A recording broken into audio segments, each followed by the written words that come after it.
Good morning, everyone. It's great to be with those of you who've joined us in the room, and a big welcome to those that are on the webcast as well. As ever, I'm going to go through some of the highlights of the year before handing over to Jez to go through the results in more detail.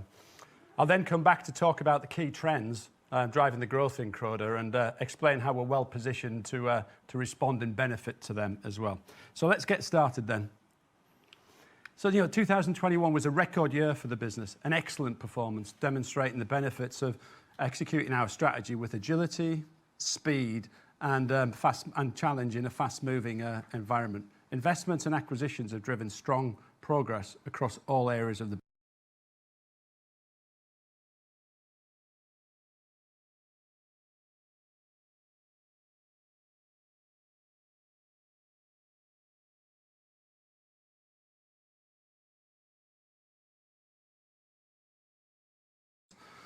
and that's leading to the best sales, profits and margins that we've ever seen.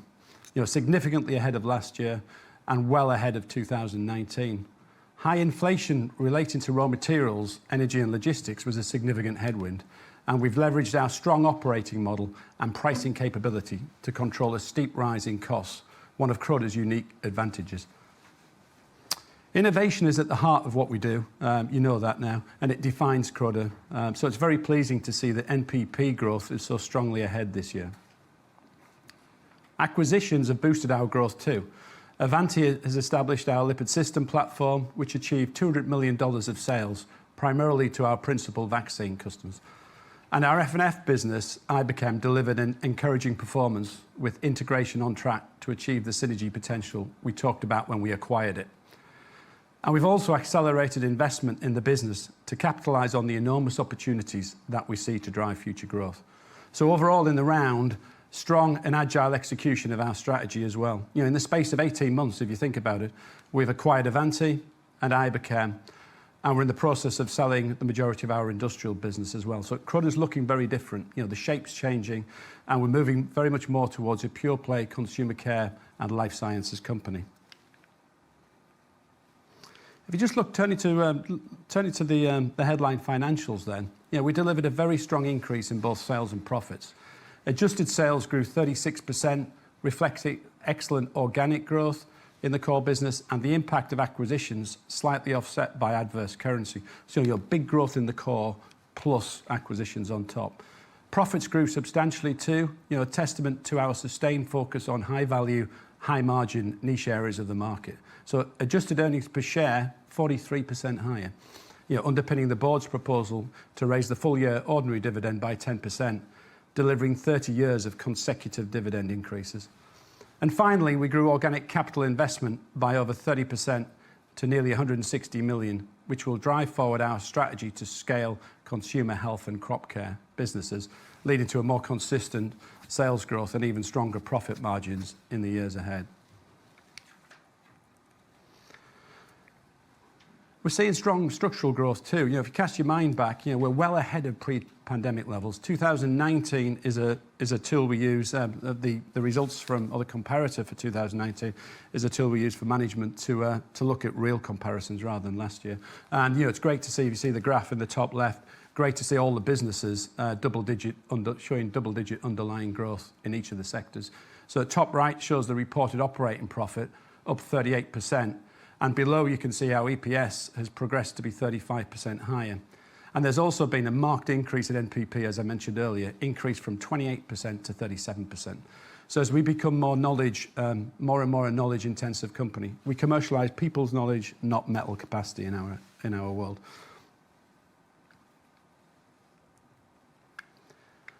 So underlying growth in 2021 was strong across the board. We had, whilst healthcare was the standout performer, crop protection in life sciences also had a good second half too, contributing to this 40% increase in sales of life sciences.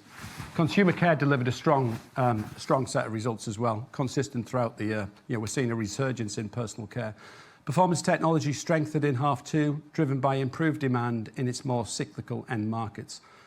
And all regions also delivered impressive sales growth, with the consumer recovery strongest in North America. I mentioned inflation a moment ago, and this slide helps to illustrate both the challenge and our ability to successfully navigate it. 2021 saw the highest rise in raw material cost in a decade, up 17% on an underlying basis. Energy costs rose significantly, with freight also rising by 25%.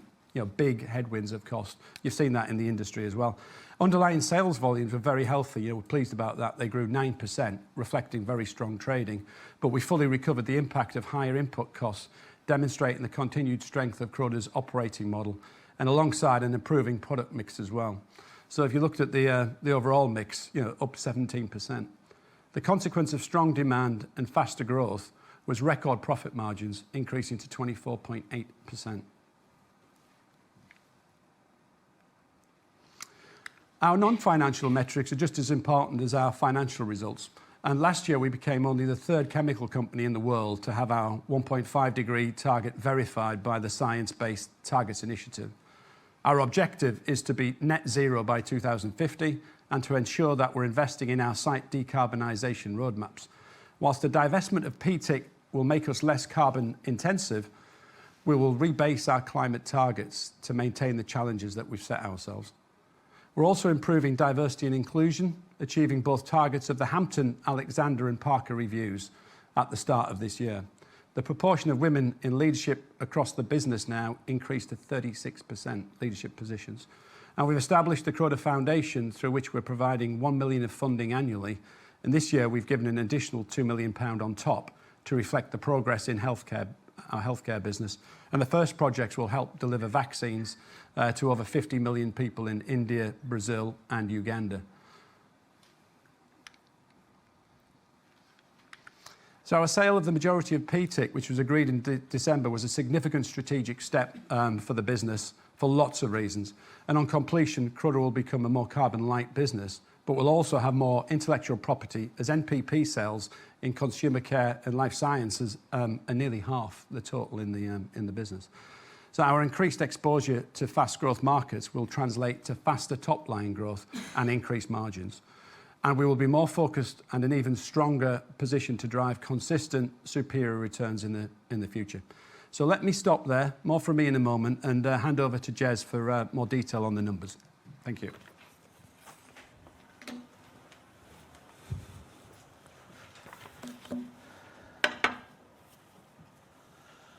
Thanks, Steve, and good morning, everybody. As Steve has said, 2021 has seen a record financial performance for the group. Sales were up 36% in reported currency at almost £1.9 billion and increased by 43% in constant currency. Sterling strength means that reported currency numbers are about 7 points below the constant currency numbers. Adjusted operating profit increased by 47% to £469 million. With a better product mix and volume growth, return on sales increased by 180 basis points to 24.8%. Adjusted profit before tax was £445 million, up almost 50% on the prior year. The tax rate reduced to 21%, with a one-off benefit from settlement of a previous uncertain tax position. We expect to revert to around 25% tax rate from 2022. Adjusted earnings per share rose by 43% to 250 pence, with the proposed full-year dividend increase to 100 pence, up 10 pence per share and 14% in cash terms following the IBChem funding for the equity. This is the 30th successive year of dividend growth, as Steve has said, and earnings cover is at the lower end of our range of 40 to 50% of adjusted earnings. So we're in a good place there. Free cash flow reduced by 13% to £154 million due to higher capital investment and working capital build, and I'll talk about that later. Adjusted profit items charged in the period totaled £34 million. This reflected an increased charge for intangible amortization following the recent acquisitions. Exceptional items were netted to pretty close to zero. Profit before tax on an IFRS basis was up 53% to £412 million. The left-hand chart shows the sales bridge for 2021 versus 2020. Underlying sales, that's from the existing Croda businesses pre-acquisitions, were up 26% in the year, of which price mix was plus 17% and volume was 9% higher. We're particularly pleased with the volume growth as it demonstrates the strength of the existing business. Price mix includes the recovery of inflationary costs, but with a significant benefit as well from product mix, reflecting the growth of the high-value businesses, particularly in beauty actives and healthcare. The first year of acquisitions added 17% to group sales, giving the 43% increase in constant currency sales. Now, the right-hand chart shows the impact of lipid systems growth. As at the half year, this has had a meaningful impact on the full year performance, and it would be easy but incorrect to conclude that the overall record result has been driven solely by this. Of the total constant currency growth of 43%, 10 percentage points have come from Avanti and the lipid systems platform. 20 percentage points have been delivered from Croda's existing business, reflecting the strong growth in consumer care and the rest of life sciences, as well as performance technologies. And the acquisitions in consumer care added 13 percentage points of growth. So the growth is very broad-based. This sales growth has also been reflected in the profit bridge. The underlying business delivered £116 million of profit growth. We saw growth across all sectors and all businesses. We're now trading well ahead of pre-pandemic levels across the existing Croda business. Acquisitions are shown separately up to the first anniversary of their purchase. Profit from acquisitions added £58 million in 2021, and currency translation reduced overall reported profit by £25 million. Turning now to look at each sector and how it's contributed to the growth. Consumer care sales grew by 45% and adjusted operating profit was 29% higher. The lower profit growth here reflects the fact that Iberchem operates at a lower margin than the personal care business, and as a result of this dilution effect, return on sales overall for the sector was around 25%. The standout performer was again life sciences. Sales grew in 2021 by 46%, and with a stronger product mix, adjusted operating profit rose by 2/3, with return on sales at 36%. Performance technologies saw a strong sales recovery, with sales up 18%, all organically driven. The benefits of greater volume and the operating leverage impact saw adjusted operating profit 32% higher and return on sales of around 15%. Now looking at each of the three principal sectors in turn. 2021 saw the creation of the consumer care sector, comprising Croda's leading personal care business in personal care, our growing home care business, and the Iberchem fragrance and flavours business. Personal care saw a strong rebound in sales in 2021, with underlying sales now 15% above the pre-pandemic level of 2019. Growth was strongest in the high-end IP-rich engine of beauty actives, including Sederma, with sales up by 29% on 2020. And after a challenging couple of years, the beauty care business saw a progressive improvement in demand for skincare, sun care, cosmetics and hair care, with sales 13% higher. The business is focused on sustainability-driven innovation, including products from the US Eco plant.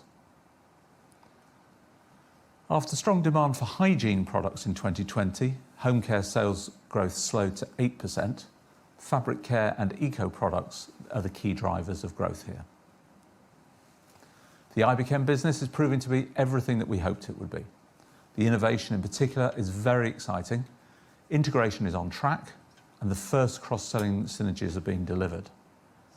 2021 saw an encouraging performance despite a combination of slower growth in COVID-impacted emerging markets and a lag in full inflation recovery. But our profit was in line with the acquisition plan. Looking at the bottom chart, with beauty active sales strong, product mix improved in consumer care.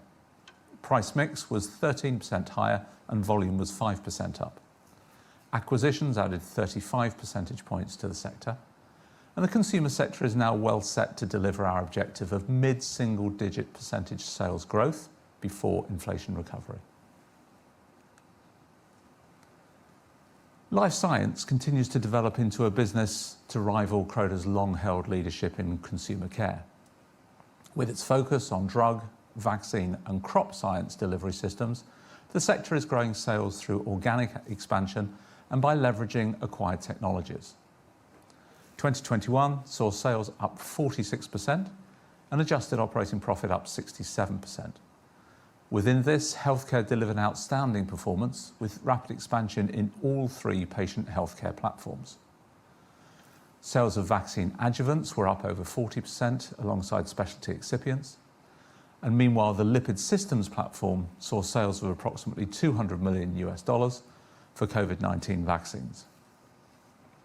Crop protection delivered double-digit percentage growth year on year in what was a great year for agricultural demand globally. But growth in seed enhancement was more subdued due to slower markets in Europe and North America.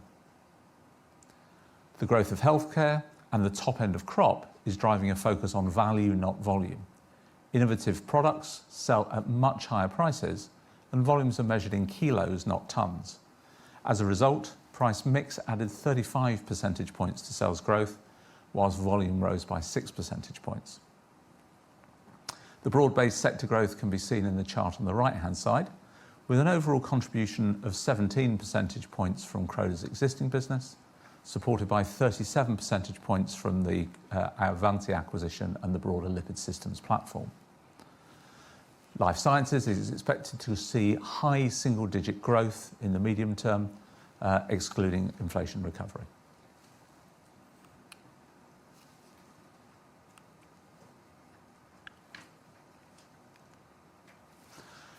In Performance Technologies, 2021 saw a continued improvement in sales, driven by a recovery in high-end markets and sustainability-driven demand. Margins also improved due to a better business mix and operating leverage. Sales increased by 18%, equally split between price mix and volume. In December, we reached agreement to sell just over 3/4 of the combined Performance Technologies and Industrial Chemicals business, or PTIC, and there was no impact on the 2021 results from the divestment other than an exceptional charge for the advisory costs incurred during the year.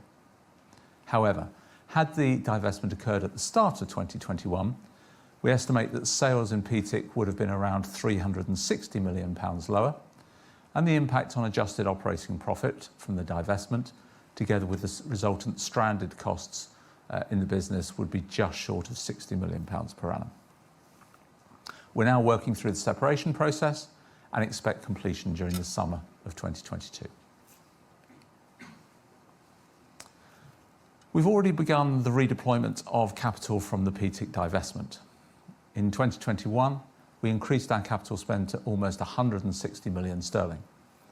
We're following our buy and build strategy of acquiring into exciting technology adjacencies like vaccine adjuvants and lipid systems at sensible multiples, and then expanding them organically through capital investment, which reduces the risk and avoids significant goodwill, thereby accelerating returns. In 2021, we invested £70 million in healthcare. We also expanded our range of sustainable technologies in consumer care, and we began an investment in botanicals and fragrances as part of our fast-grow China strategy. The other key cash outflow in the year was the £100 million working capital build.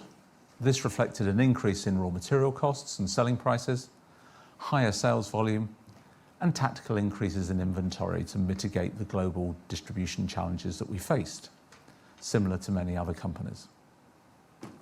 The impact of higher values of working capital at a constant level of days cover added almost £70 million, as you can see in the right-hand chart, while the increase in contingency stock added a further £45 million. And this will reverse as price increases and distribution challenges normalise. As a result, free cash flow was £154 million, £23 million behind 2020. We're following our long-established capital allocation policy, which guides the way we deploy capital. Firstly, we're investing in organic growth, as you've seen, while increasing the ordinary dividend as part of our long-term commitment on returns to shareholders. We invested in acquisitions through Alban Muller and Parfex in consumer care, and closing leverage was 1.4 times EBITDA, well within our target range of 1 to 2 times. We'll continue to follow this policy, investing for the future, increasing the regular dividend, and returning excess capital as and when this is identified. I'll now hand you back to Steve, who will update you on our strategic priorities.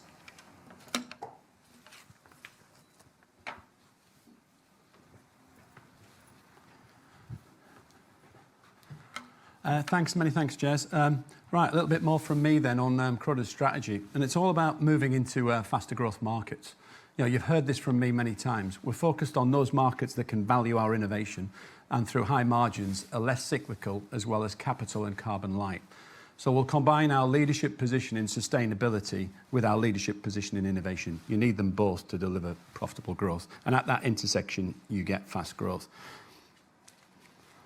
So if you just look at our strategy, our strategic priorities, you know, we've done some of our best strategic thinking during the COVID-19 pandemic, you know, with the board and executive committee together, recently finalising our strategic plan for the next 5 years. And our priorities are shown on the outside of the rim of the circle. And in addition to expanding and strengthening our core sectors, we'll also scale biotechnology and invest to faster growth in China as well, where the personal care market, for example, is growing at 9% a year. We'll continue to look to acquire disruptive technologies as well along the way, and also continue to what we call do the basics brilliantly, and increase both our responsiveness to customers and engagement from our employees. So today, if you look about sustainability, you know, consumers care more and more about it and their impact on the wider environment as well too, in the brands that we sell to. Our customers want us to deliver novel, sustainable ingredients that are ethically sourced and produced from lower carbon manufacturing. And this is how we think about sustainability and the opportunity. So we're seeing a big shift from the pandemic.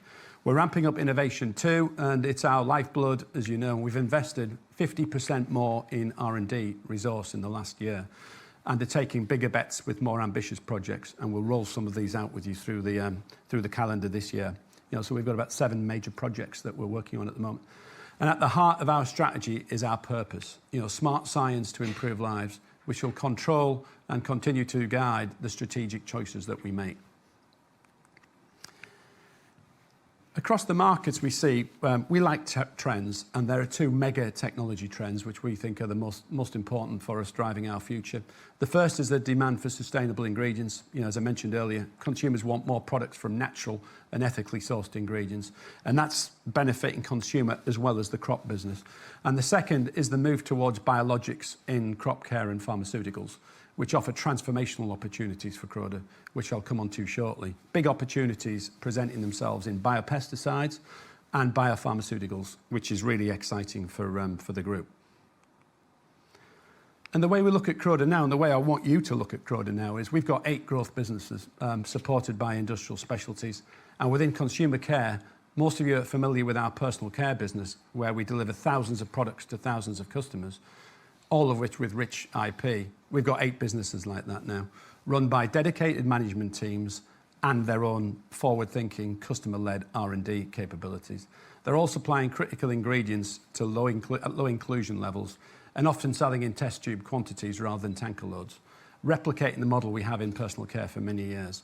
So all 8 businesses have excellent growth prospects, and you know, we see, you know, a great opportunity for each of them to deliver as a minimum 1.5 times GDP. So, you know, if there's a takeout for the slide, you know, multiple opportunities for growth across multiple sectors. You know, 10 years ago, some investors would have invested in personal care as a priority. You know, take a look. You can invest in healthcare, you can invest in crop care, you can invest in fragrance and flavours, and you can invest in personal care as well. You can invest in all of them now. So turning to each of these areas in a bit more detail, you know, Beauty Actives is a really important business for Croda, and we're market leader in peptides, naturals and biotechnology, all of which are seeing higher growth than the average global beauty market, and we expect that to continue. Our genre-defining peptides, such as Matrixyl, are formulated into 80% of all new anti-aging products containing a peptide. We're also developing next-generation active ingredients, including peptides using synthetic biology. And 80% of our beauty actives R&D pipeline is green. We acquired Alban Muller deliberately, which develops innovative botanical ingredients such as anti-inflammatories made from pomegranate, of all things. And we've also introduced botanical ingredients into China as well, and acquired land for a new facility, which we expect to build in 2023. So a third of our active products as well are biotechnology derived in revenue terms today. Most well known of which is Majestem for skin and neck lifting. Some of you might have tried that before. We acquired Nautilus as well in 2018, a technology-rich marine biotechnology business, which has recently launched Venusian, an active derived from marine microorganisms as well to repair sun damage. Sederma moving increasingly into sustainable ingredients, into faster growth. And we're winning too in sustainable ingredients in both beauty care and home care as well. We're the market leader in metal oxides on the left-hand side, used as sustainable mineral UV filters for sun creams, and have invested in Entecno partnership, which has launched a range of high protection mineral products with additional non-whitening benefits. So positioning through partnership to meet sustainable ingredients. And in sustainable surfactants, we're displacing petrochemical competitors in formulations increasingly with our broad range of eco products. And in 2021, we secured a 3-year contract with a major beauty brand covering 6 eco surfactants for high-end skin and hair care. The start of things to come. And in other areas, we're also seeing in sustainable surfactants legislation change through sulfation. Sulfate-free brands now are on the market everywhere. And we're getting the benefit of that through our ingredients through clean beauty products, with sales doubling over the last 4 years. So, we're starting to see this big shift materially improving the growth profile for our consumer care business. And in home care, it's just the same. But what you see there is a big move in the wash cycle to low temperature washing. That's allowing us to provide active biopolymer ingredients. And we've just signed some lucrative contracts with a big customer to improve their fabric conditioner range around the world that's been launched in 30 countries, improving their brand. So lots of good opportunities coming through, and you're starting to see that in the numbers with consumer care. In fragrance and flavours, as Jez said, we're really happy with where we are. We're on track with the 48 million euros of annualised revenue synergies by 2025. And we're leveraging our combined sales network with 10 target countries identified and opportunities across customers of all sizes, including major brands, regional dynamos and indies. In Brazil, a new Iberchem business and R&D laboratory has been set up and established at an existing Croda site there, and it's delivering its first sales too. So this year we also acquired Parfex, again, sustainable ingredients, big shift there. They create fragrances principally for premium personal care and fine perfumery markets. And we're leveraging their natural raw material base to their portfolio. All part of the plan to capitalise on growth opportunities for EcoCert accredited products. We doubled sales of these product lines during the year. So turning next to crop, we've talked to you a lot about the traditional crop care market on the left-hand side of the slide. A big market with compound annual growth of about 3%. An existing partner to the major crop companies, we've also successfully increased our sales to medium-sized and small customers who now account actually for about 50% of sales. So it's not just about the 4 or 5 big multinationals. We've got a broad breadth to our programs now. But more exciting is the move to biopesticides. Whilst it's currently a smaller market, it's growing rapidly. And we're now increasing our innovation for next generation delivery systems for microbials and RNA, things like that. Sustainability trends are driving seed enhancement too, where we have secured our first customers for seed treatment, seed coatings that are microplastic free. And we've recently opened an innovation centre in Brazil too there, state-of-the-art facility, including formulation, microbiology and seed treatment laboratories. And keeping the best to last, let's talk about moving to biopharma in our patient health business. As you know, our drug delivery capability is founded on 3 world-class platforms, all of which meet the need for specialist delivery systems for biopharma applications, and where we're seeing compelling opportunities for future growth. I'll talk more about the pipeline shortly. But just as a recap slide, growth in excipients has been driven by expansion in injectable drugs using biological active ingredients, which dominate new drug launches. The opportunity here is vast, extending to the newest biological drug innovations, such as monoclonal antibodies, say that after a few beers, more than 5,000 of which are currently in clinical trials. And our adjuvants provide the important accelerator to a range of new global vaccines. You know, the market for prophylactic vaccines, say that after a few more beers, has more than doubled in the last 2 years. And in addition, more than 1,500 clinical trials are currently underway for therapeutic vaccines. Lipid systems offer significant potential beyond COVID-19 as a preferred delivery system for the developing science of nucleic acid therapeutics. You'll hear a lot more about that from Croda. The mRNA market alone is expected to reach about $35 billion over the next 15 years, and 180 clinical trials are already underway for applications across preventative and therapeutic vaccines and therapeutic drugs. So we've got 3 world-class platforms, all of which are offering great opportunities for Croda. So the pipeline then, so turning to it, it's getting bigger, much bigger. In 2021, we secured 130 new customers, 250 new clinical and preclinical programs with our products we're involved in. And interestingly, 2/3 of those programs are non-COVID-19 applications. You know, we're not a one-hit wonder in Croda in COVID. You know, you have a look at the non-COVID growth profile for Croda in the next few years. Put that in your 5-year, 10-year spreadsheets.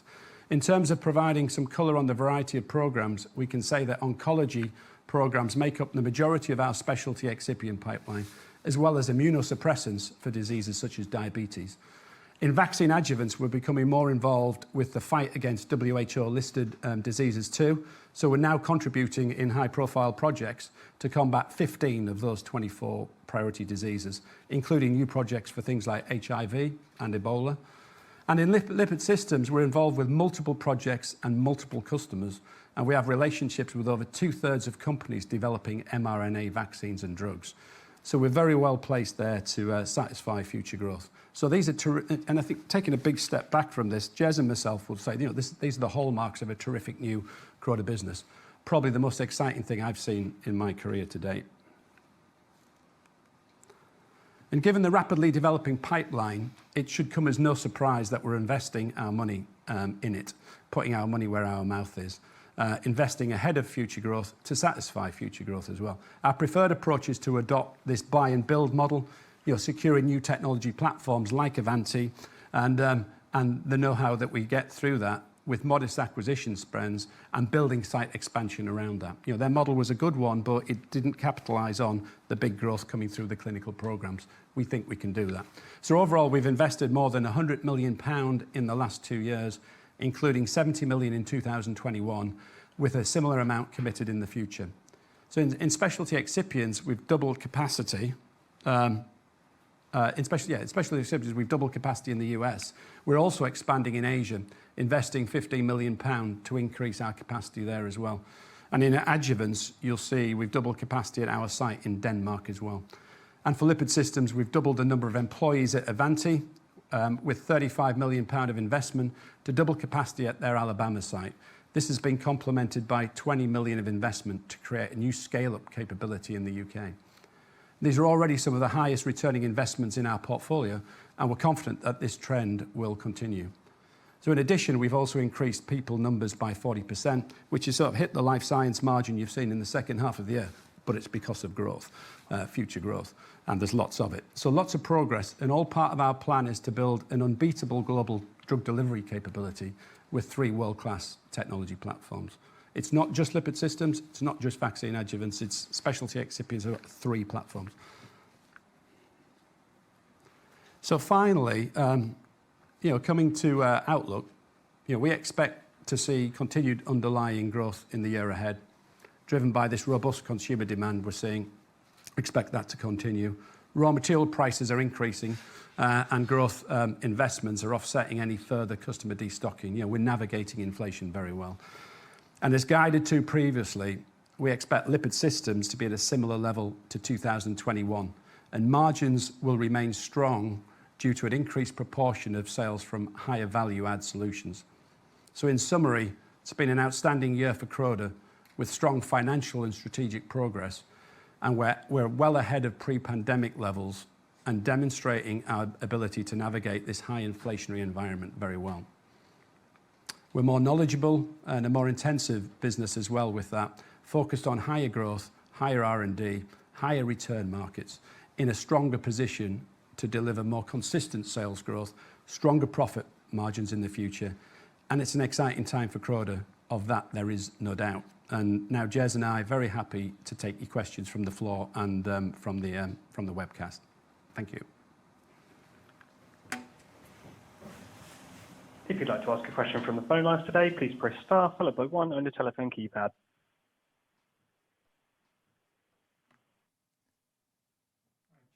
UBS. Thank you very much. Yeah, 2 questions for me, please.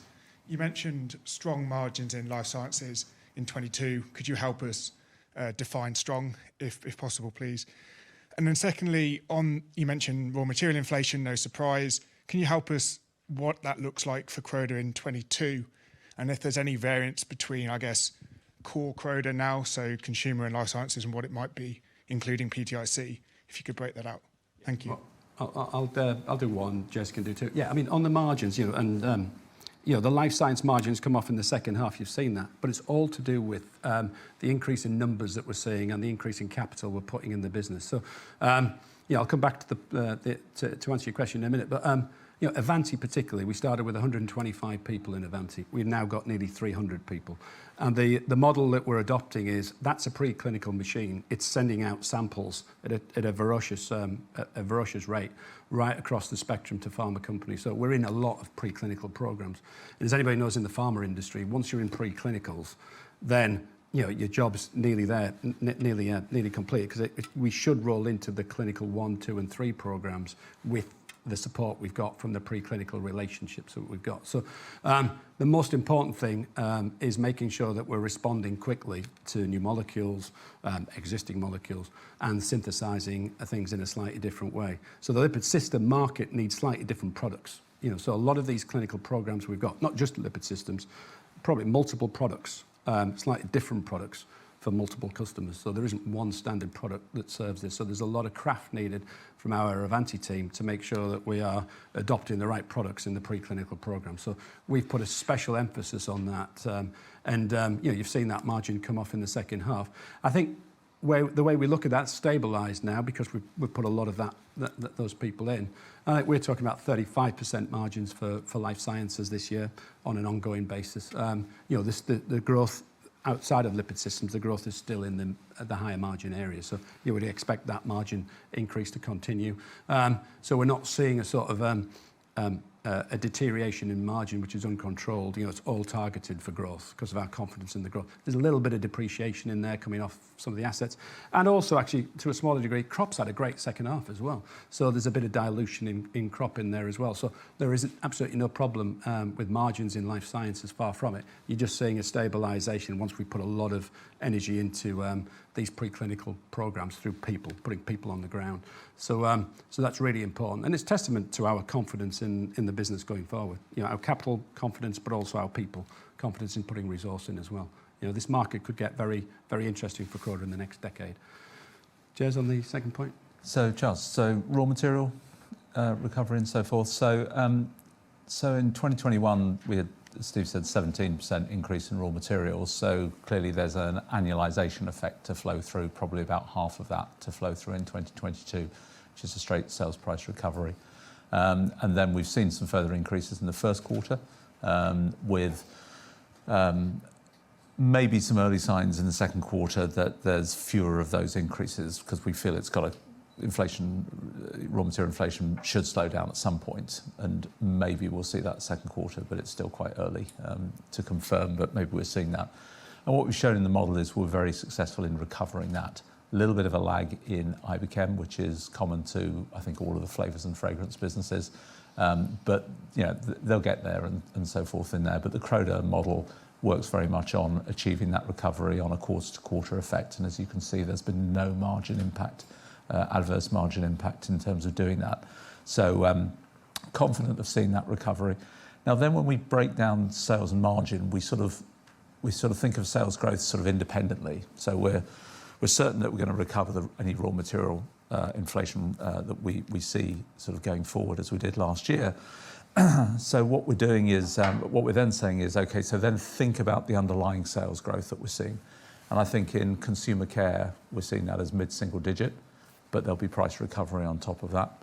But that's sort of passed through in effect to maintain profit.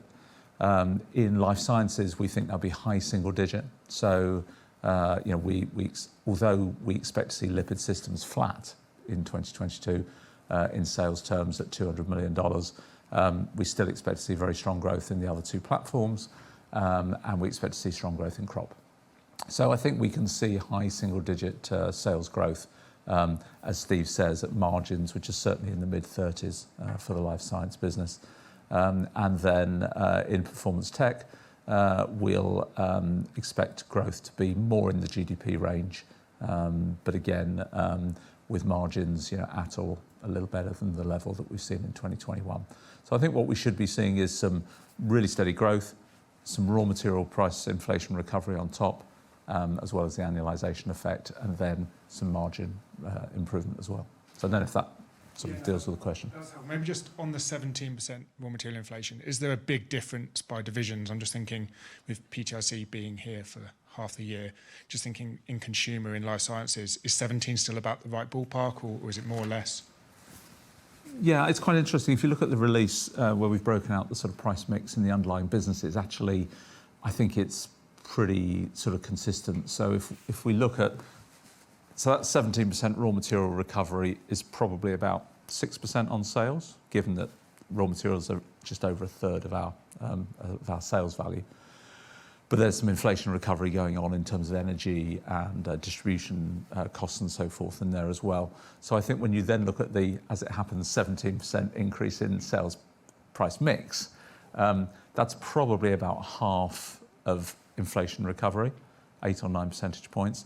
And then the rest is the mix effect coming through, particularly in consumer and especially in life sciences. So interestingly, when you look at the price mix, you know, we're up 13% in consumer, so that feels like sort of 9 percentage points of sales price and 3 or 4 percentage points of mix, with actives doing well.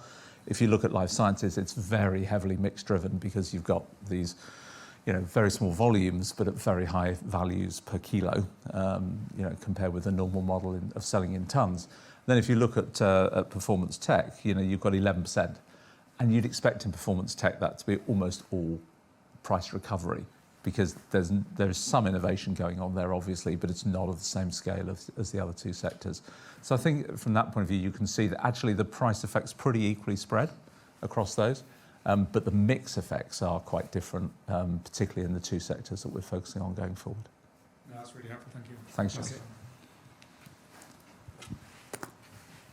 Thank you. Hello, it's Nicola from BNP Paribas Exane. The first question was actually just to pick up on the outlook and the comments you made around destocking or customer destocking. I just wanted to clarify, you know, if that's something you've seen already, and if so, which areas, and what should we be looking out for? And the second question was around investment. So you've clearly talked about already reallocating some of the PTIC proceeds. You talked a lot about the life sciences investments. You know, how should we think about capex or investment going forward, not just for 2022, but in future years? And, you know, is it still mainly in life sciences, or is it also on the consumer care side? Thank you. Well, let's start with investments. I mean, you know, the way to look at the investments really, and new Croda really, if you call it that, post the sale of majority of the industrial business, you know, we still screen by and large for about 6% of revenues in capex. You know, it's capital light. It's definitely not getting any more capital heavy, if you like. The incremental spend on top of that is virtually all going into this drug delivery platform around the world to seek this, you know, capitalize on the growth. You know, we're sitting on 250, you know, big projects.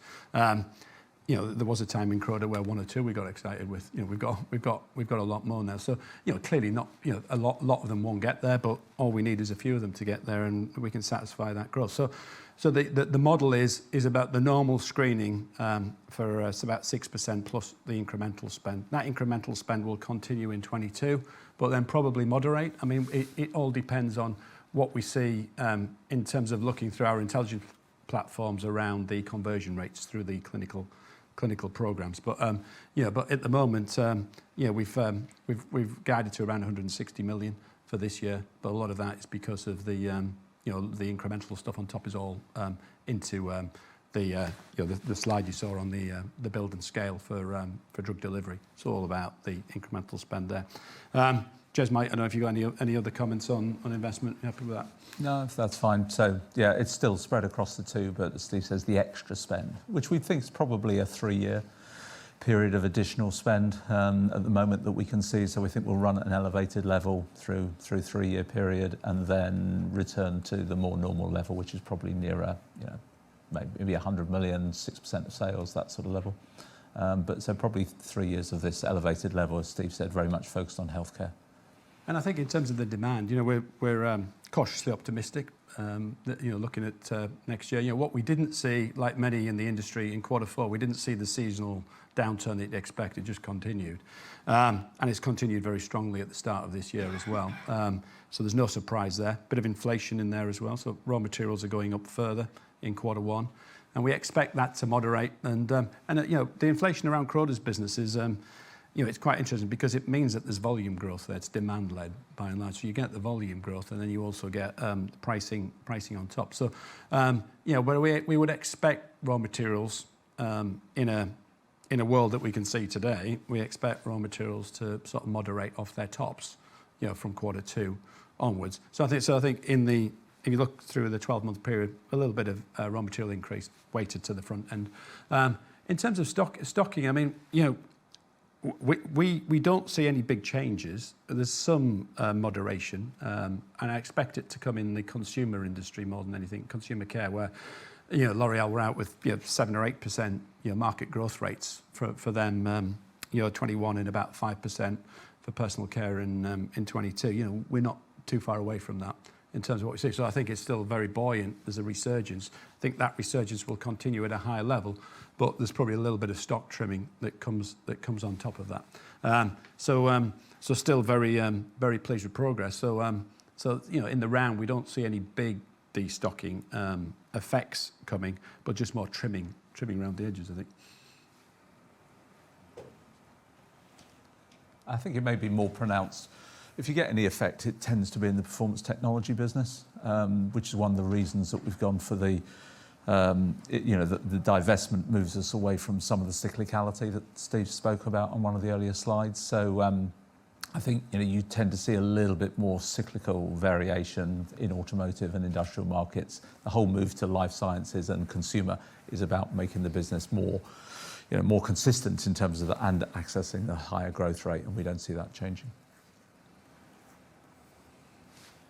Hello, good morning. Sebastian Bray of Berenberg Bank speaking. I'd have a few questions, please. The first is on the definition of lipid systems sales and visibility out to 2025. Steve, you've talked earlier about the opportunity from preclinical phase 1, phase 2, phase 3 trials in this area.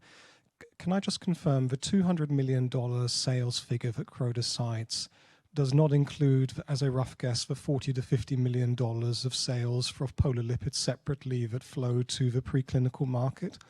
And if that's the case, Steve, I think you've mentioned in the past achieving a $200 million size business by 2025 or maintaining it at that level. Does that effectively imply a net loss of $50 million of sales? Because at the moment we have, let's say, 250 if you include the preclinical applications, and does that go to 200 by 2025? Or what type of visibility do you have there? Yep, I think so. Hi, Sebastian. So the lipid systems definition includes Avanti sales where they're going into the LNP platforms. So Avanti has this 50-year history of being an R&D house, basically, of being able to produce different delivery systems for customers who are primarily in preclinical and clinical trial stage. And some of those are lipid-based and some of them are other chemistry-based. So what we're including in the lipid systems is just those which are going into LNP applications, which right now is pretty much COVID-19 applications. So they're either the vaccine contracts with the principal customers, or they're the other COVID-19 areas that have been developing over time. And those are the sales that we're making. You're right to say that on top of that, there's a bunch of sales, 40, 50 might be a little bit strong, but there's some more sales which are all part of that R&D, development capability that serves about 2,000 pharmaceutical customers. It's the $200 million which is currently very focused on the COVID application that we see developing into non-COVID. And that's where the projects that Steve talked about in terms of the pipeline are really coming through, with 2/3 of those being non-COVID applications. And we're great with the COVID applications, but obviously the non-COVID ones are also about, longer term treatments, other vaccines, therapeutic drugs, etc.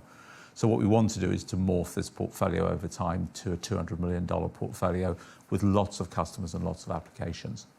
So increasingly that 200 million, which is right now focused around 3 or 4 pieces of business, with one big piece of business in there, obviously, will develop into multiple customers and multiple applications in COVID and non-COVID applications.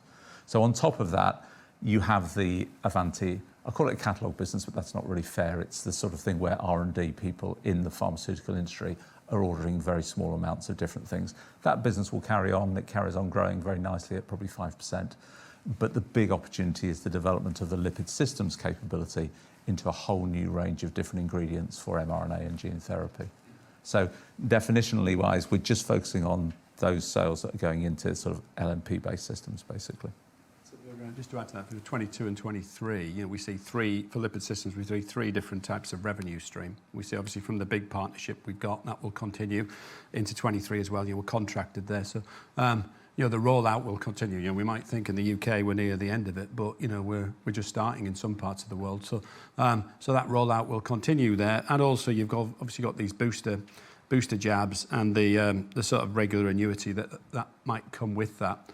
And also on top of that, for that revenue stream, one is the potential flu vaccine and RNA together, which could be quite significant. Again, a lot of R&D in there as well, but that could be a solution which extends actually RNA a bit longer than you think in COVID, because it could be wrapped up in a flu vaccine as well together, which would be a neat thing to do.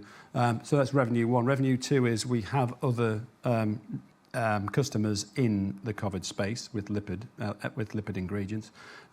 So as Jez said, there's a small number of those that will be attracting revenue with 22 and 23. And then also on top of that, it's the non-COVID applications. We're in clinical programs, and we already have some revenue streams coming later this year. At the start, relatively modest, but hopefully building as we start to launch our new products. Let's just say that with our own IP in let's just call it non-COVID application areas. So 3 revenue streams running through building. But as Jez says, we're looking at this market as a minimum of like $200 million market by 25. And we've said that openly with everybody last time. But with lots, this has the hallmarks of hundreds of products, hundreds of customers. It's not one product and it's not one customer. We don't want to be there. It's like the old API days of a lot of companies. We had an API in our stock a few years ago. It's great if you get them in, but they're not very they're pretty volatile. So for us, it's it looks like a very very good expanding opportunity for us. Our job is really to update ourselves and you as we progress through the conversion rates through these projects and these clinical programs through the next few years. So at the moment, 3 revenue streams coming through in the next couple of years. That is helpful. Thank you. If I quickly follow up, I don't want to outstay my welcome, so to speak. As a rough guess, if I look at expected Sanofi RNA flu doses and then your potential revenue split, is it fair to say that $200 million is roughly 50 COVID, 50 non-COVID in terms of the split, or could you comment on that? Or what, today? Or? No, by 2025. We won't comment on that. No. I mean, we don't know. I mean, but I think 200 million will be certainly a good number for us, and a lot will depend on the speed at which the clinical programs come through, and the flu, the combination of flu and RNA is something interesting, which again, it's in research, advanced research. We'll see where that takes us as well. So we can't comment because we don't know, not because we're trying to be evasive. Just a quick one on the quantitative side. Am I right in saying that the dyssynergies now guided for PTIC, net of any contractual additional volumes or tolling arrangements, is about 10 million GBP? Is that right from the number, or if it was shown, or?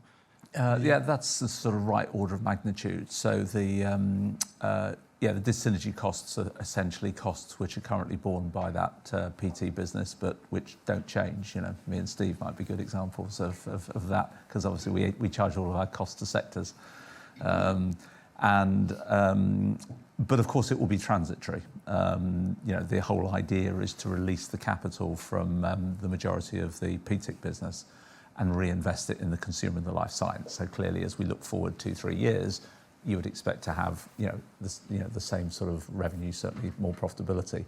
So the dyssynergy costs will be there post sale, but only until we redeploy the capital fully. Thank you. Steve, there's a related question on the lipid systems from Sam on the webcast, who says Pfizer recently spoke about their relationship with Acuitas. How does this impact Croda in the medium term with regards to future projects outside the scope of the COVID contract? Yeah, I mean, we view that positively, because what it's basically saying is Pfizer are fully committed through their R&D program to really invest heavily in the new generation platforms with RNA. And Acuitas have technology ownership to some products in lipid systems. So what Pfizer have done is they've agreed effectively a scale-up license, a manufacturing license of some arrangement. So Acuitas are the owner of the technology, and then they don't manufacture. The job is then partnering up with the Crodas of the world and ultimately the Pfizers of the world to make sure that they can utilise their R&D and use that through either scale up or scale up through with partners. But that's a big confidence, big confidence boost for the world of RNA, because it's basically saying that they're moving very, very quickly. There's 10 different agreements, so there's a minimum of 10 different types of product. And it's back to our point that the rollout of this through clinical projects, it won't be one of this. This isn't one product that's going to get commoditized like you might see in the battery world. We don't see it like that. There's some companies that have invested in that, and you see prices drop very quickly. This is very science-driven, lots of complexity, and lots of tweaks needed for specifications of products to stay. You're all about stabilizing the mRNA, and that's tricky in different applications. So we like that because we like the complexity of it. Morning, it's Georgina Fraser from Goldman Sachs. It's good to see you in person. Thank you very much for having us here. You as well. I've got 3 questions. The first is if you could comment on how you think prices for lipid systems outside of coronavirus applications might look. The second question is a clarification from your print this morning. It said that in life sciences, the double-digit growth can continue in patient health. And I was wondering if you could clarify if that was across all 3 of the platforms or just specialty excipients and vaccine adjuvants. And then my final question is, we've seen last year consumer care, the top line outgrowing the bottom line, which is not necessarily the typical Croda model. Wondering at what point in time the bottom line will start outgrowing the top line in consumer care again. Yeah. Okay. Yeah. So on the price, yeah. I mean, we're not factoring in any significant attrition in price in the lipid space generally, I would say. But in particular in non-COVID applications, what you find we've got a lot of intellectual property in that space as well. And I don't think, we're back to the point before, that it's not one product that's going to drive this, where everybody's going to replicate the same product. I think you've got to, it's on a case-by-case, treatment-by-treatment basis. And there'll be lots of slightly different, similar technology platforms, but slightly different. So we're not factoring that in. I think the big thing for us and for you is, how quickly can these be commercialised through the pipeline, and what does that mean for us? Because the revenue stream and the profitability in those products is very high, as you'd expect. We really want chemical industry risk, pharmaceutical margins. That's what we want in our products, and we think we can do that in most, because we're selling to effectively a specification. It's a slightly different risk environment, which we're we're looking at through our risk frameworks. But ostensibly, it's a different margin you can get in pharmaceuticals. Jez, on life sciences, do you want to? And I'll come back on the on consumer care on the shape of the profit. Take them both. Yeah. Fine. So the double-digit growth. I mean, we always said on the first platform, which was specialty excipients, which is the one we've grown organically over the last 10 to 20 years, and then moved into these areas on biologics and oncology drugs and so forth. I mean, we certainly see 10 to 30%, which has always been our medium-term range on that platform, as ongoing, because there's lots of opportunities there. We doubled capacity last, we brought that on the stream at the beginning of last year. And, that will last us 3 to 5 years. So we're thinking about the next project sort of in that. So definitely see very strong growth continuing in specialty excipients. I mean, the vaccine adjuvant, smaller business that we acquired through Biosector in 2018. But really, we could sell as much as we could build the capacity. Every time we expand capacity. And as Steve said, we doubled capacity last year. It's sold out within a few months. So we think the opportunities in vaccine adjuvants from a smaller base are very exciting. And then the lipid systems, absolutely. I mean, as Steve said, I think what we're trying to do at the moment is bridge between 2021 and 2025, I guess, in terms of the lipid systems platform, which is why we sort of say, look, it's 200 today and it will be, we believe, 200 then. But a very different mix. And of course, from there, as that mRNA market rises towards the $35 billion that Steve spoke about, then our share of that market, means that should be growing very rapidly as well. But clearly, we're getting from this slightly unusual position of sort of single product, single application, to the classic Croda position of a big portfolio of customers' ingredients. So they'll all be driving growth for many, many years to come, in our view. In terms of consumer care, probably 2021 is the low point, and then I think we would expect to see margin move forward in 22 and beyond. I mean, clearly, it's just a function of maths. It's the dilution effect of having a full year of Iberchem, having acquired it in November of 2020, and its margin is, in the mid to high teens, a sort of natural level, and clearly even at the top of that industry, you're only looking just into the bottom end of 20%. Whereas in personal care, last year we achieved 30%, and that's despite a high remuneration charge from the bonus and share plan base costs that drove there. So that's the one-off dilution effect, effectively. And unless we see exceptionally strong growth from Iberchem, or we do some more acquisitions in that space which are dilutive, then you'd expect the margin in consumer care to move steadily forward. Certainly into the high 20s, we believe is achievable over a period. And when you think about the drivers to that, in Iberchem, we're investing now. You're going to have the sales synergies coming through that Steve talked about, the 48 million euros by 2025. You've got the benefits of, we haven't talked about it, but the eco plant in the States, where clearly that's moving from a loss situation to a profit situation. So that's additive, of course. It's not exclusive to consumer care, but home care and personal care, beauty care are the big drivers behind that area. You've got stronger growth in beauty actives, which is always mix beneficial to consumer care. So I think you've got lots of reasons to believe that there's going to be good margin accretion. It would just be a little bit noisy depending on the relative rate of growth of fragrance compared with the personal care market in particular. But yeah, good, strong opportunities there.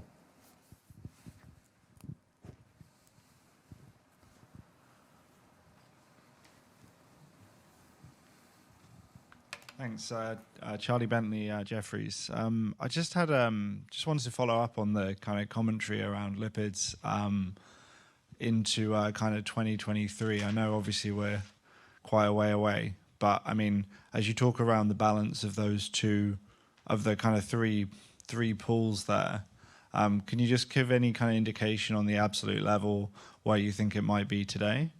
And then you've talked about Nicola's question around kind of investing in organic growth.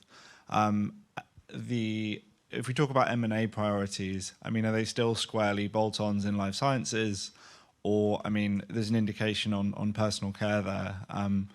Just any colour you can give there. Thanks. Yeah, well, I mean, we'll start with the M&A. I mean, M&A for Croda is, the organic growth model has got a long way to play out now. We're very pleased with the acquisitions that we've done recently, and we see a lot of growth opportunities there. And you can see that we're investing in that, both in capital, but also in knowledge, in research, and in clever people. So we expect that to continue.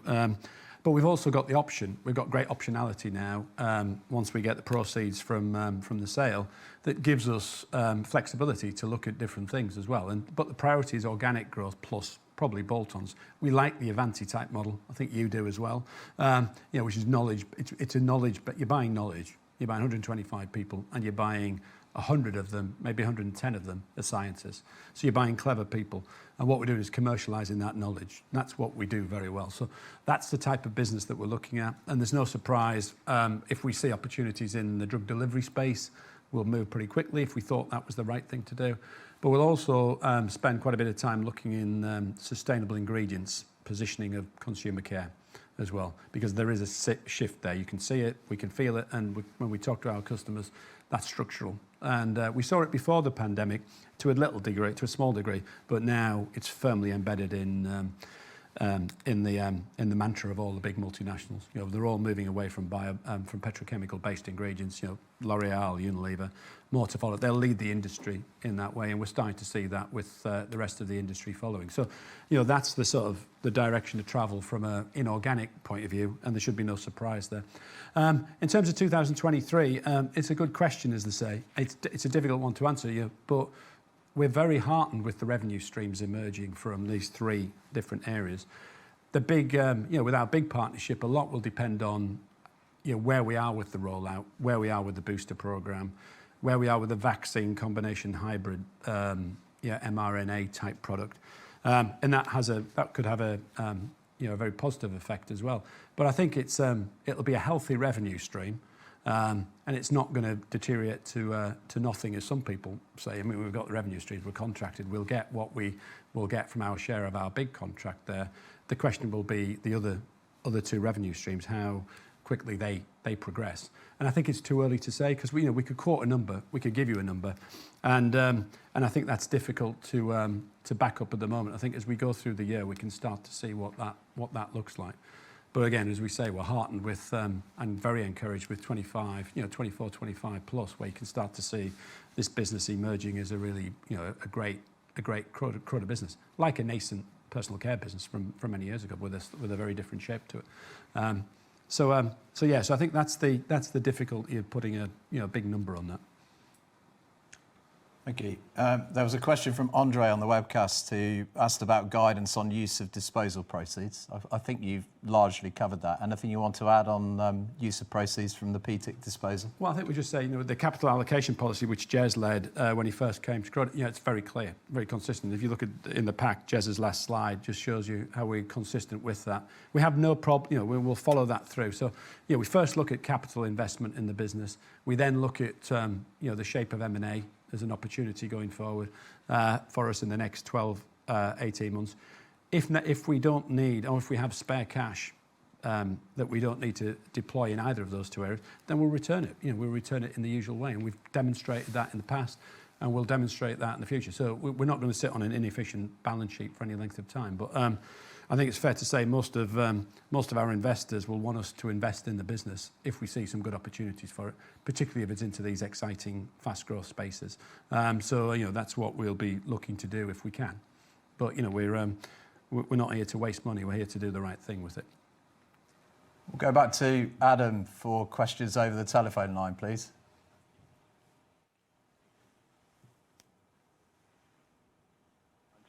And our first question today comes from Matthew Yates of Bank of America. Matthew, please go ahead. Hey, good morning, everyone. Apologies, I couldn't be there in person. Couple of questions, please. An amazing job to pass through so much raw material inflation. But can I ask about the volume trends in consumer? I think you had 11% volume growth in the first half. So if you're saying 6 for the full year, I guess is that implying that the second half was basically around flat?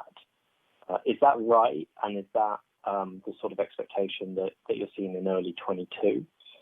And then the second question is around MPP, and I think that's slide 6 in your deck. There was a notable step up, but as you're saying, it's most of that was acquired. So there's a 60 basis point increase organically, and actually over the last 2 years, it's negligible. So I guess the question is, are you getting enough innovation coming out of your internal efforts? Or is it simply the target is to offset the natural attrition in the portfolio in order to protect your overall sort of pricing and profitability model? Thank you. Yeah, fine. Thanks, Matthew. So NPP first then. I mean, the way you should look at that is what we've seen in the last 2 or 3 years. The innovation's not slowing down in Croda. What's happening is the non-NPP business is growing very well too. So what you're seeing is normally you'd expect your NPP to outstrip your base business, but because we've seen this rebound and this resurgent personal care recovery in industrial markets, what you're seeing is the base business coming back very strongly too. So whilst the numbers aren't, the percentage of NPP is not changing significantly, you shouldn't read into that the innovation projects that we've got. So that's more an effect of the non-NPP rebounding much stronger than the normal. That will reach its natural level, and NPP will then outstrip that. I think the other thing to point out, though, is we want to buy knowledge. We want more knowledge in the business anyway, because I think every company has to keep reshaping and keep doing things differently. So it's about moving into new markets, but with knowledge. And in Avanti and in Iberchem, they've got a lot, and you'll see that as we start to show you those facilities. You'll start to see they've got some great innovation programs and quite a high level of R&D skill, much higher R&D in their businesses than in the average Croda business, across the board. So that's a direction of travel we want to move anyway. So we would expect the NPP growth generally anyway to move ahead of a more stable looking non-NPP environment, when things sort of moderate in the next probably couple of years. So that's that. I mean, it's a good point on the price mix. We're sort of exiting around about 5% volume in the price mix generally for the company, and consumer care was at below that. But a lot of that is a function of just capacity. We're flat out on a lot of our units at the moment, and the order book is strong now for well into this year, much longer. Our outstanding orders, for example, are much bigger than we would normally expect. But I think that's more an industry issue than everything else. But it's a reflection of demand. Demand's strong. So, our model for this year is clearly there's quite a lot of price riding into this year, with some probably modest volumes in consumer care. We'd expect some volume growth in personal care as we've been investing in the past for this year and next year, but it'll be relatively small, low digit volume growth for consumer. Steve. Hi, Matthew. I think as well, think about the comparatives for last year. I mean, the first half obviously was compared against quite a weak first half of 2020 because of the COVID impact, which was sort of down 20% in consumer care in the second quarter of 2020. Whereas we'd already seen full recovery by the end of 2020, and therefore the growth last year is on top of that. So I think the overall 5% volume growth is very encouraging. On top of that, the other element was that home care was relatively weak last year because it had such a strong 2020 on the back of hygiene demand. But we saw good growth in personal care, particularly at the top end. And as Steve says, I think going forward, that mid-single-digit growth, excluding raw material inflation recovery, there should be a good mixture of volume and mix driving that mid-single-digit growth. So we're quite comfortable around that. Okay, Thank Matthew. You, the next question comes from Chetan Udeshi from JP Morgan. Chetan, your line is open. Yeah, hi. Thank you and morning. Can I ask a question on the price mix in the life sciences business, which at least on my numbers went to like 29-30% in second half from 42% in first half. So can you comment on what's going on within the mix in the life sciences? I know there are different businesses, but the key question there is there a read on pricing in any of the businesses in second half versus first half? That's the first question. And then there was that interesting slide in the deck showing the growth by different sub-segments within consumer care, and clearly the beauty actives part seems to have grown much faster. but when I still do the math, ex the acquisitions, ex the home care business, the margin is still sort of 29 to 30%, which is still quite a bit below 33, 34% that you guys had in 2019, I think. And so the question is, even with the mix going back in those old personal care business, why is the margin still lagging so much? Thank you. Yeah, hi, Chetan. So in terms of life science, I think it's the mix that's going on there. So there's no price erosion or anything happening in any of the platforms, and in particularly in the 3 patient healthcare platforms in healthcare there. What you got in the first half year is you've got a very, very strong growth. We were up over 60% in sales in specialty excipients and vaccine adjuvants in the first half year. And that was really a function of really uncorking the bottle. That's when the new capacity came on stream in both the US specialty excipient plant and in vaccine adjuvants in Denmark. And so you had this sort of release of pent-up demand where people were waiting, obviously, for, and in pharmaceuticals, you can have several months of stock basically in the pipeline, so people can manage on a longer wait. So you had this very strong sales of sort of 60% in the growth in the first half, and in the second half it settled down to more sort of growth in those 2 platforms in the 20s, and therefore overall growth of over 40%. And as I said, the 20% growth is much more consistent with where we see growth being 10 to 30% on those 2 platforms going forward. So because you had that big effect, that's why you get this price mix change, although 35% price mix is still pretty stunning, I think, in terms of delivery. So there's absolutely no price erosion going on in there. We've got a contractual price reduction in the second year of the principal contract in lipid systems, which reflects the fact that obviously we're now in full-scale production and therefore the efficiencies and so forth improve. But that's the only built-in price reduction. As we've said, we expect pricing to remain strong, particularly as lipid systems develops into a wider portfolio of products for different customers. In terms of personal care, I think the key difference between 2019 and 2021 is remuneration charge. As we note in the statement, remuneration charge is about 2 to 2.5 percentage points of margin. There were no bonuses paid in 2019, and the share-based payments were relatively low. And they were very strong last year. Croda's variable remuneration, which affects the top 600 people in the organisation, is very much about profit growth year on year. And although 2019 and then 2020 were pretty decent performances, they were still down by 5 to 10% in terms of profit. So there was no bonus paid. In 21, you've got a full bonus, and of course you've got a very strong share price into the end of the year. So that's about 2.5 percentage points. So as I said, personal care sitting around about 30% return on sales.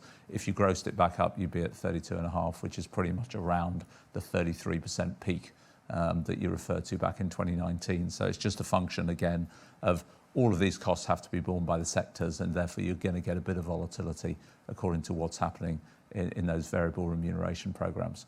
Other companies, BASF, etc., they pull them out as a separate division, but we don't do that. We allocate it to the sectors in our reported numbers.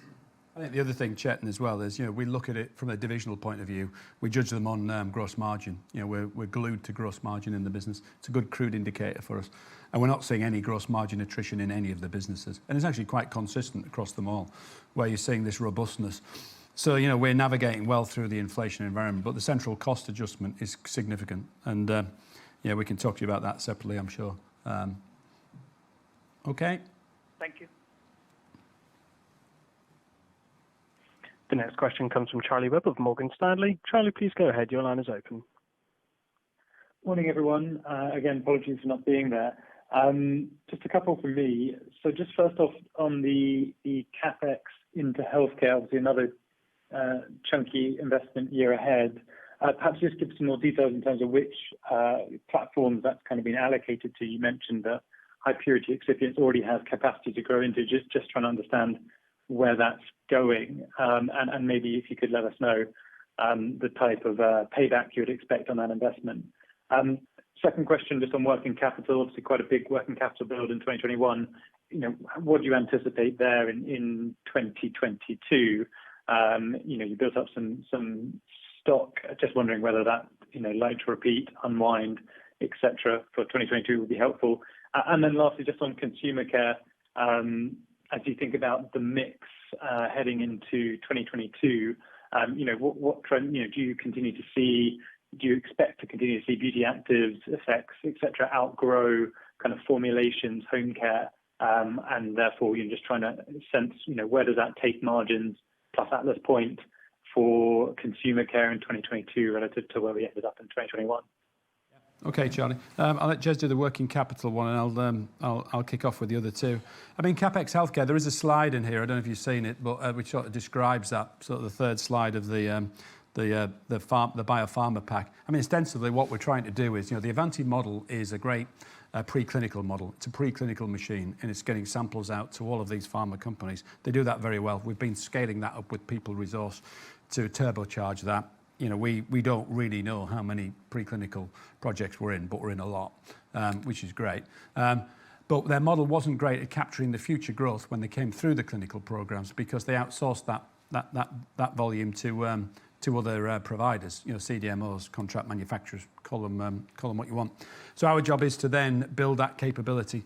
So we've decided to build that capability in North America. So the idea there is in our Mill Hall facility just around the corner, we're looking to invest space there to scale these things up. So it's all about scaling up, expecting some of these clinical programs to be successful and being available to scale those up there. So there's investment targeted there, and also in our UK lipid facility there as well as we plan for future growth. But I mean, the paybacks are very modest. The paybacks are very fast, very modest. They're so they're in the region of about 3 years payback, maybe even less than that. And it's not huge infrastructure we're putting in. We're building kilo quantities rather than oil refineries. As I say, these are relatively small, but they've got to have flexibility to refine, purify, and separate. That's effectively where the craft is, and we've done that for 40 years, 50 years pretty well.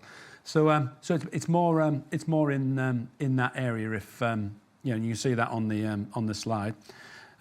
So that was a working cap. That was a capex. In terms of mix, I mean, I think the actives. If you look at the consumer care mix, we say, as Jez commented, we expect margins to generally move upwards over the next near term and medium term, steadily. We would say you're going to see the mix. I think between, as you say, the actives and the formulation area will be broadly similar to what it is now. I think we would expect the actives business to grow in percent levels higher than the formulation business. It's a smaller business, but I think we're not disappointed with the formulation growth as well. So I think that sort of ratio is about right where it is now for this year.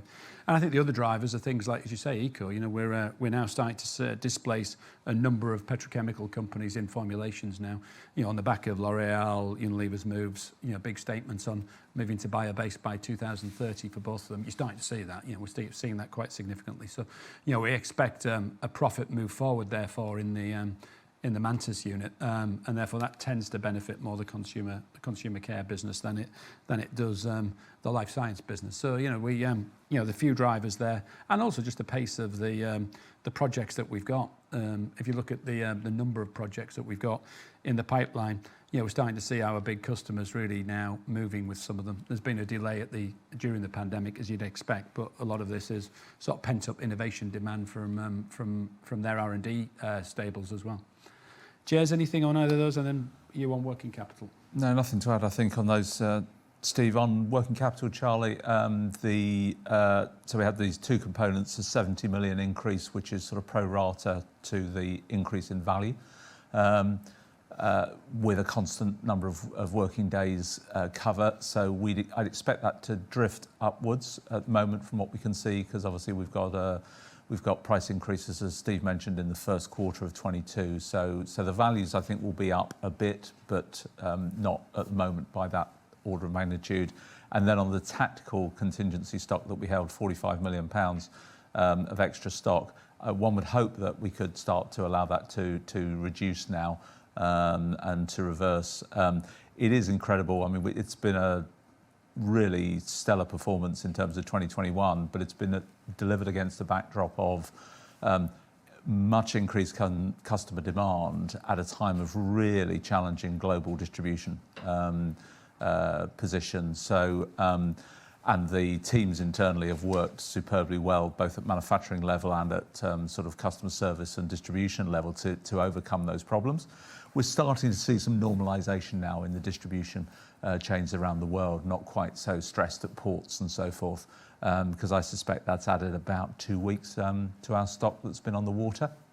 Just the difficulty of getting things through ports. So that hopefully is starting to normalise now, and that could mean that the tactical inventory should reduce. So I think there will still be a small working capital build in 22, but nothing like the same scale as we saw in 21. Really helpful. Thank you very much. Thanks, Charlie. Our final telephone question comes from Isha Sharma from Stifel Europe. Isha, please go ahead. Hi, good afternoon. Thank you for the presentation. I have just one left, please. The Iberchem margin was already impacted in 2021 as far as my calculations show, and this was probably due to the raw material costs, which is in contrast to the F&F players, where they haven't seen any impact yet, but they guide for 7 to 9% inflation in 22. How should we think in general about Iberchem? How comparable it is to their guidance, and what kind of margin impact are you expecting after the already low margin in 21? Thank you. Yeah, okay, I'll start and then Jess can add. I mean, we've been very happy with the trading performance. You know, it screens for about 10% underlying sales growth, and it's just a bit below that at the moment. But when you think about it, they've had a perfect storm because they're in most of the emerging markets that have been really in heavy duty lockdown for most of the year. So trading performance is good, despite that. So we're pleased with that. Margins, I mean, their raw material increase through the year was significant. It wasn't 17%, but it wasn't far away from that. So of the region of about 13 to 15%, they see it. They don't have any clever hedging systems. They just take it like we do with raw material costs every quarter. So they've had that. They've carried that through the year. I think that will moderate through the year. So that's obviously a help to margin improvement as well. So I think the worst of it's behind them. Whereas with some of the other players, I think, because of whether it's hedging or other things, they have to carry that into the year ahead. So the margin headwinds for some of the bigger players are more significant than the smaller ones. Well, certainly for Iberchem. So, for us, I'll let Jez comment on the numbers, but we've had a drag on margins this year of 21, so we expect some of that to come back next year. Yeah, I agree, Steve. Hi, Isha. The other thing to remember in the Iberchem margin short term is we've put additional cost in, like Avanti, but not on the same scale. We've put an additional resource so that we can really take advantage of these sales synergies. And therefore, I think while you've got a little bit of short-term dilution in line with our acquisition plan, the mid-term prospects look good. I mean, we think that with those sales synergies, every reason to believe we can get the margin on Iberchem to be sort of consistent with the best in class of the tier one players, even though tier two players have traditionally operated, probably 2 or 3 percentage points below that. But because of the synergies we can release by leveraging the Croda sales force and leveraging our strength in developed markets, while then getting more sales, particularly in the consumer care business, from their emerging market exposure, the Iberchem performance itself margin should certainly get up into, I guess, around the low 20 EBITDA margins that you see, at the top end of this industry. So I think, a little bit of short-term investment to make sure that we deliver mid-term margins at the best in class. That's very helpful. Thank you. Just maybe a conclusion. Does it make sense to assume the reversal of the share-based compensation negative impact of 2% next year and take the underlying margin as what we have seen in the second half for the group? Is that a rough calculation make sense for next year? You have a lot of Croda people on this call as well, by the way. And We would be delighted to pay a full bonus this year. Very, very much delighted for the bonus and the PSP. But we quite like it, you know. We like good bonuses as well. But it will be what it will be. But it's been a significant impact this year relative to a couple of other years. That's for sure. For Croda, we're very proud of the fact that over 80% of the UK workforce are members of share schemes. Over 60% of the global workforce are members that use of share-based payments is very strong across the organisation. And there's two functions really. One is performance, but the other is share price. And of course, the share price was very strong at the end of the year. So that, as Steve said, it'll be what it'll be. I wouldn't like to make any assumptions. And finance directors know better than the chief execs, by the way. I think the other thing we would say as well is that we've just agreed a free share plan for the company. So when the senior team of 600 get a bonus, then we expect free shares to be delivered down the organisation. So everybody in Croda at the junior levels gets a share of that as well, and we think that's very much good for distribution of the reward. Everybody's been involved in a great year. Great resilience from the team in what's been very challenging, and we've delivered knockout results. So they should benefit from that as well. No further questions. Great. Okay. I will go check the careers page on Croda. Well, thanks for everybody who's attended, both in person and on the call. So it's great to see you all, and we'll see you when we see you in the summer. All right. Take care. Thank you.